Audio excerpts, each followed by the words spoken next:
હું આવું તાર બદલી દેવો પડે ટ્રેક તમે થોડી રાહ જોજો રિટર્ન કરશું અમે બેક અમે આયા છીએ હવે માર્કેટ કરશું હેક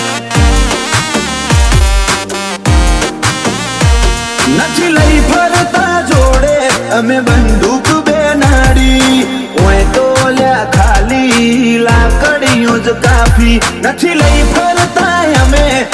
બંદૂક બે નાડી ઓય તો લ્યા ખાલી લાકડીઓ જ કાફી નોમ બનાયું છે હું તું ટેટસ લેવલ કર ચેક નહીં કરી હકો તમે કોઈ ઓવરટેક અમે આયા છીએ હવે માર્કેટ કરશું હેક